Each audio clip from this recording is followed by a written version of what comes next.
Hello friends, नमस्कार। आज हम आपके लिए लाए हैं सीडीपी के इम्पॉर्टेंट क्वेश्चन लाए हैं जो जुलाई 2020 सीटेट के लिए बहुत ही इम्पॉर्टेंट है। फर्स्ट क्वेश्चन है, 5वीं कक्षा के दृष्टिबाधित विद्यार्थी।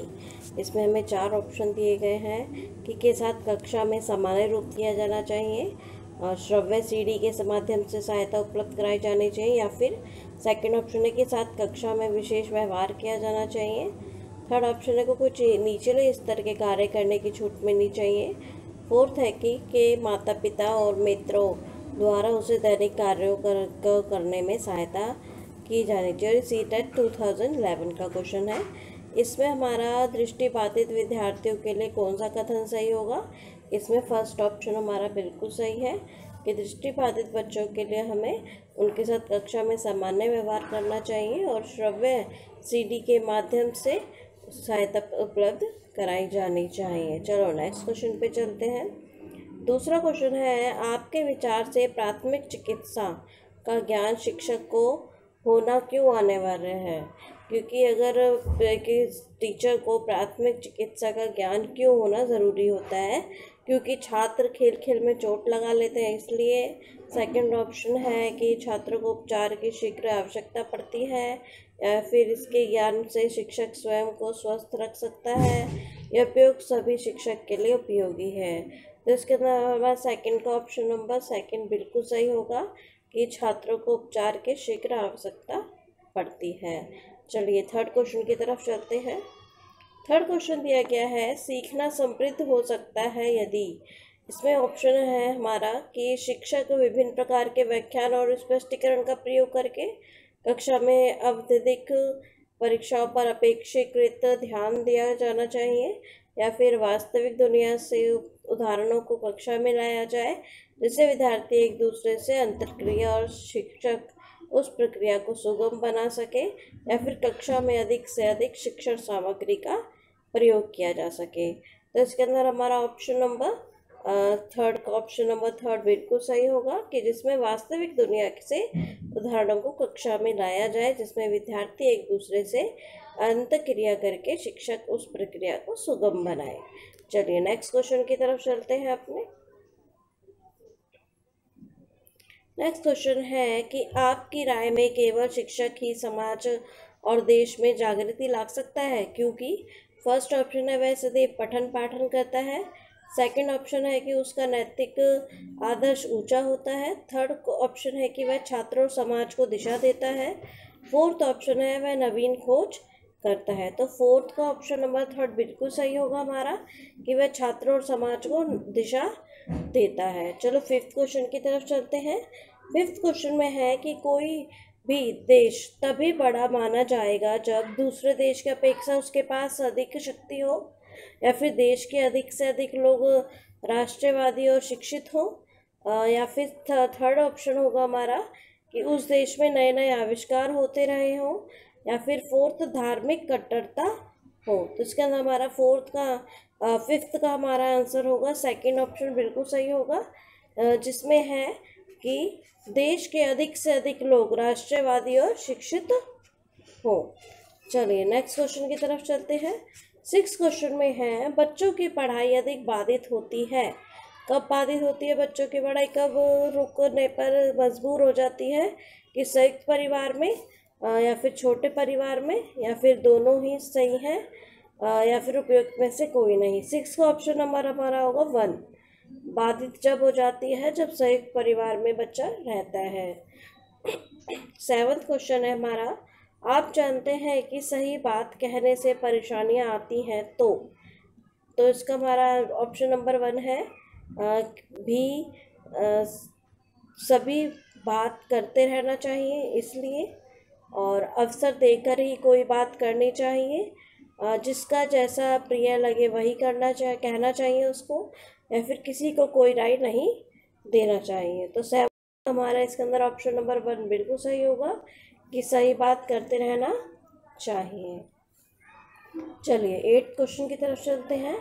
8th क्वेश्चन में है, छात्रों में बड़ों के प्रति आदर की भावना के विकास के लिए फर्स्ट ऑप्शन है कि शिक्षकों को स्वयं अपनों से बड़े के प्रति आदर प्रदर्शित करना चाहिए। अगर छात्रों को सिखाना है भावना के आदर का भावना के विकास करना है तो शिक्षक को भी उनके सामने ऐसा करना चाहिए। सेकंड है कि कक्षा में उपयुक्त उदाहरण देना चाहिए। थर्ड है कि आदर भाव के महत्व को बताना चाहिए। फोर्थ है कि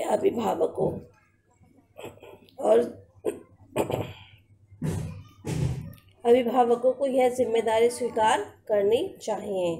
तो 8 का हमारा ऑप्शन नंबर 1 बिल्कुल सही होगा कि जिसमें हमें शिक्षकों को स्वयं अपनों से बड़े को प्रति आदर प्रदर्शित करेगा तो बच्चे भी उसको अनुकरण करेंगे, इमिटेशन करेंगे। चलिए 9th क्वेश्चन की तरफ चलते हैं अपने। 9th क्वेश्चन है हमारा, शिक्षकों को बीच संघर्ष का सबसे दूषित परिणाम होता है। फर्स्ट ऑप्शन है कि छात्रों का व्यवहार बिगड़ जाना। सेकंड है कि शिक्षण समय में कमी, पाठ्य सामग्री क्रियाओं प्रभावित होना। फोर्थ है प्रधानाचार्य तथा अध्यापकों के संबंध खराब हो जाना।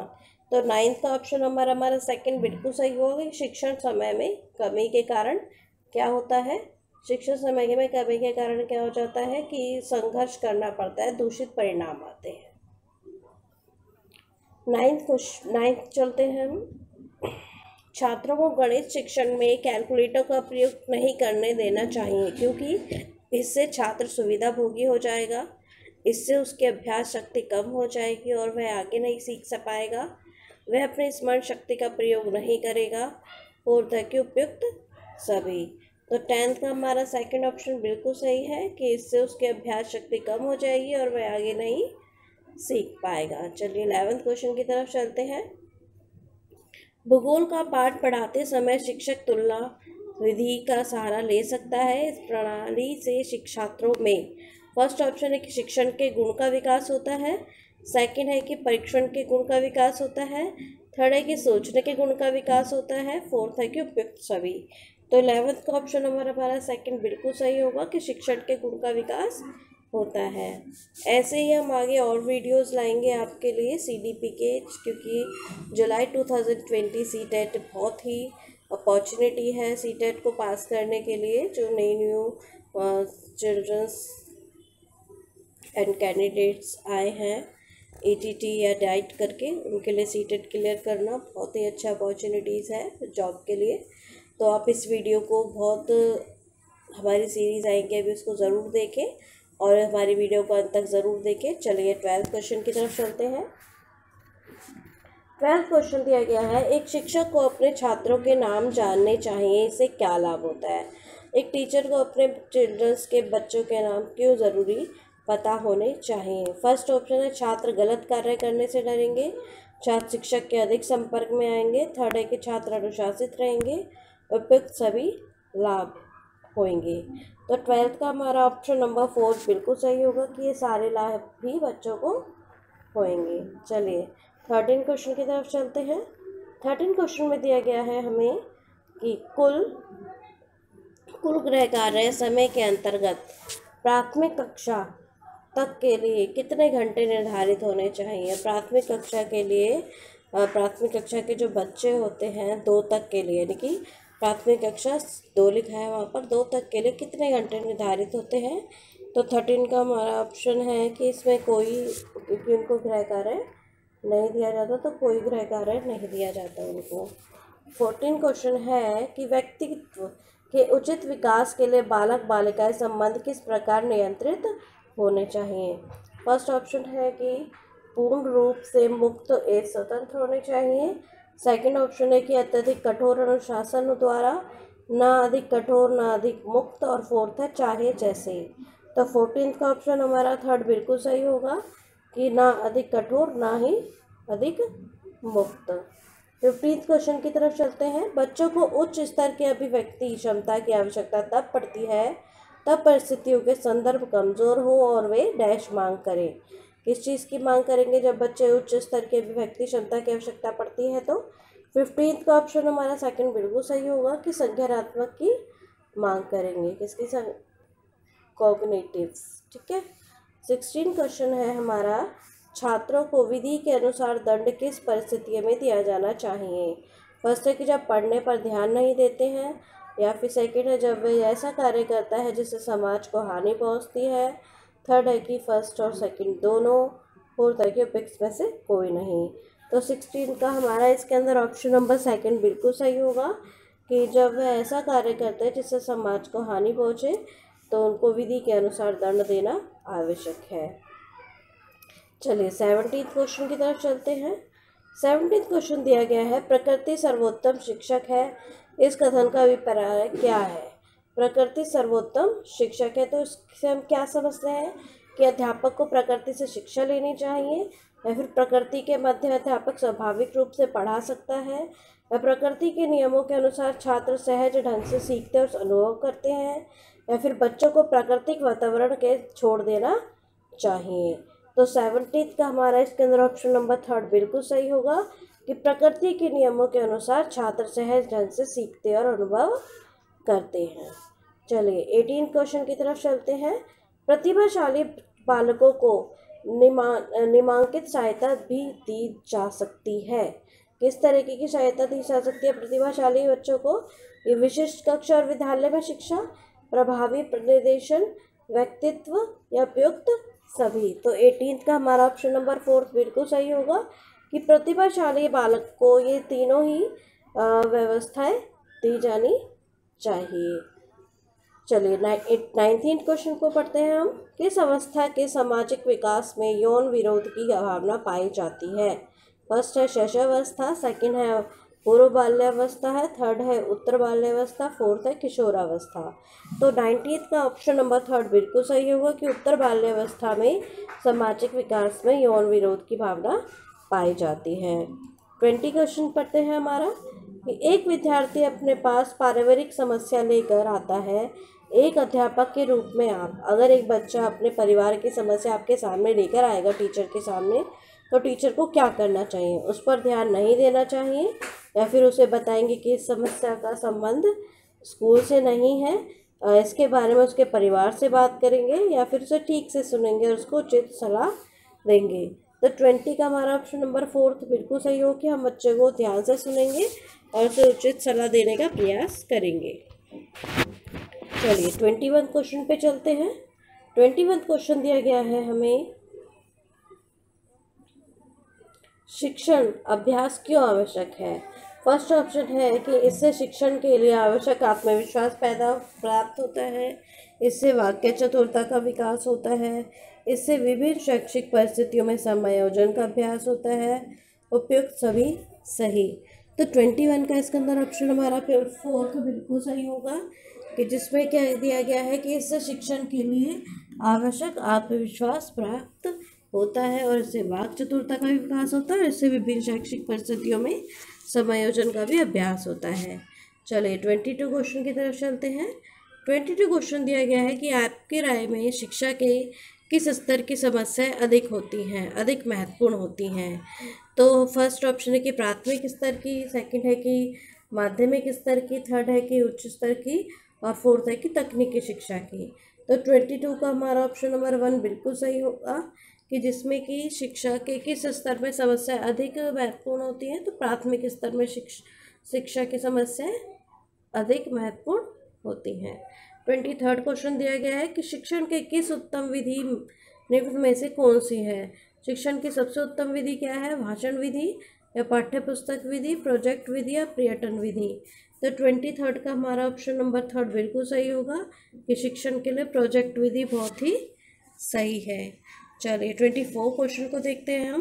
प्रधानाचार्य में उत्तम व्यक्तित्व, चरित्र की शुद्धता एवं दृढ़ता तथा नेतृत्व की शक्ति होनी चाहिए। यह कथन किसका था? यह कथन था जी रीडर का। ऑप्शन नंबर 1 हमारा बिल्कुल सही होगा। यह कथन किसके द्वारा दिया गया है? जी रीडर। कथन तो आपको याद करना पड़ेगा जिससे आपको पेपर में एक बार में ही ऑप्शन सही मिल सके। चलिए 25 क्वेश्चन की तरफ चलते हैं। आधुनिक समय में बढ़ते हुए औद्योगिकरण और मशीनी जीवन ने प्रदूषण की समस्या को विकराल रूप दे दिया है। इससे निपटने के लिए विद्यालयों में क्या उपाय किए जा रहे हैं? कि फर्स्ट है कि छात्रों को संगठित करके बागवानी कराई जा रही है, या फिर छात्रों को प्रदूषण निवारण पर भाषण दिए जाएं, या फिर विद्वानों की गोष्ठी की जाए, या फिर छात्रों में प्रदूषण रोकने के लिए सक्रिय सहयोग की चेतना जागृत कराई जाए। तो 25 का ऑप्शन नंबर 4 बिल्कुल सही होगा कि छात्रों में प्रदूषण रोकने के सक्रिय सहयोग की चेतना जागृत कराई जाए। चलिए 26 क्वेश्चन की तरफ चलते हैं अपने। 26 क्वेश्चन दिया गया है इसमें कि आपके विचार से विकलांग की शिक्षा पर ध्यान देना इसलिए आवश्यक है क्योंकि उन्हें भी सामान्य जीवन जीने योग्य बनाना चाहिए, वे दया के पात्र हैं। थर्ड है कि वे दूसरों की तरह भाग्यवान नहीं हैं। फोर्थ है कि उनके शिक्षित होने से उनमें हीन भावना नहीं आएगी। तो 26 का ऑप्शन नंबर हमारा 1 बिल्कुल सही होगी, उनमें भी सामान्य जीवन जीने का अधिकार है, योग्य है वो। 27 क्वेश्चन को पढ़ते हैं। कहा जाता है कि प्राथमिक कक्षाओं में अध्यापकों की अपेक्षा अध्यापिकाएं का शिक्षण अधिक प्रभावी होता है क्योंकि वे गीत सुनाकर बच्चों को बहलाती हैं, वे बच्चों को दंड नहीं देती हैं, वे उनसे बच्चों को डर नहीं लगता, वे बच्चों में मातृत्व स्नेह करती हैं। तो 27 का ऑप्शन नंबर 4 बिल्कुल सही होगा कि वे बच्चों से मातृत्व स्नेह करती हैं। तो 28 क्वेश्चन पढ़ते हैं। जीवन ही शिक्षा है, इस कथन का सही अभिप्राय क्या है? फर्स्ट ऑप्शन है कि व्यक्ति जीवन पर्यंत सीखता रहता है। सेकंड है कि जन्म से मृत्यु तक व्यक्ति पढ़ता रहता है। थर्ड है कि जिसने पढ़ना लिखना नहीं सीखा उसका जीवन व्यर्थ है। फोर्थ है कि उसी का जीवन सार्थक है जो पढ़ा लिखा है। तो 28 का हमारा ऑप्शन नंबर 1 बना बिल्कुल सही होगा कि व्यक्ति जीवन पर्यंत सीखता रहता है। चलो 29 क्वेश्चन पे चलते हैं अपने। 29 क्वेश्चन है हमारा, आज के छोटे बच्चों के कंधों पर ही कल देश का दायित्व होता है। इसका अर्थ क्या है? कि बच्चों का कंधा मजबूत करना चाहिए, बच्चों को स्कूल में शारीरिक परीक्षण देना चाहिए, बच्चों को समुचित विकास पर ध्यान देना चाहिए, बच्चों पर भार कम से कम रखना चाहिए। तो इसके अंदर 29 का हमारा ऑप्शन नंबर 3 बिल्कुल सही हो कि बच्चों में समुचित विकास पर ध्यान देना चाहिए। चलिए 39 लास्ट क्वेश्चन हमारा है कि आपकी राय में सहयोगी से अच्छे संबंध रखने के आवश्यक है कि उन्हें खुशमात करते रहना चाहिए, उनकी गलतियों पर ध्यान न देना चाहिए, उनकी सुख दुख में हाथ बटाया जाना चाहिए, उनके सामने उनकी प्रशंसा की जाए। तो 13 का ऑप्शन नंबर 3 बिल्कुल सही कि उनके सुख दुख में हाथ बटाना चाहिए। ऐसे ही हमारी और वीडियोस आएंगी और आप हमारी वीडियो से जुड़े रहने के लिए आप हमारे चैनल को सब्सक्राइब करें और उसके साथ बने बेल आइकन को ज़रूर प्रेस करें जिससे आपको हमारे वीडियो की नोटिफिकेशन जल्दी से जल्दी मिल सके। इसके आगे हम EVS और मैथ्स के भी इम्पोर्टेंट क्वेश्चंस लाते रहेंगे। Thank you watching this video.